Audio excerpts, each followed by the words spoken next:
Breaking news, Indigo के कारण जो लोगों को परेशानी हुई है उसका भंडाफोड़ हो चुका है।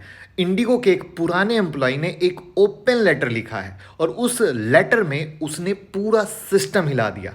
लेटर के हिसाब से ग्राउंड स्टाफ को सिर्फ 18,000 रुपये सैलरी मिलती थी, लेकिन काम करना पड़ता था 3 लोगों का। तो सोचिए, एक बंदा 3 लोगों का वर्कलोड। उनका कहना है कि काम इतना ज़्यादा हो गया था कि स्टाफ मेंटली और फिजिकली दोनों ब्रेकडाउन फील कर रहा था, पर मैनेजमेंट इस बात पर बिल्कुल ध्यान नहीं दे रहा था। और एम्प्लॉय का यह भी कहना है कि शुरू के सालों में इंडिगो प्राउड कंपनी थी, लेकिन धीरे धीरे हंगर फॉर पावर और मैनेजमेंट पॉलिटिक्स ने काफ़ी चीज़ें बिगाड़ दी। तो आपको पता ही है कि इंडिगो क्या है, मोनोपोली खेलती है। लेटर में एक और शॉकिंग लाइन लिखी गई कि कुछ लोग जो बेसिक ईमेल भी प्रॉपरली नहीं लिख पाते थे, उन्हें बिग पोस्ट दे दिए गए। यानी एक्सपीरियंस से ज़्यादा पॉलिटिक्स चल रही थी, तभी ऐसा हुआ होगा। इसका रिजल्ट क्या हुआ? Staff burnout, pressure, night shift, long working hour और सेफ्टी कंसर्न तक। कहानी क्या हो गई? सब कुछ इग्नोर कर दिया गया और जो स्टाफ है उस पर प्रेशर बढ़ता चला गया। अब इसका डायरेक्ट इम्पैक्ट पैसेंजर को भी देखने मिला।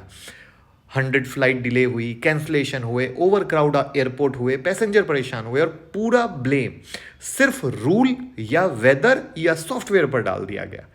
एम्प्लॉय के हिसाब से असली प्रॉब्लम सिर्फ 1-2 दिन की नहीं है, ये इशू सालों से बिल्ड हो रहा था। बस ज्वालामुखी को फटना था, वो अब जाके फटा है।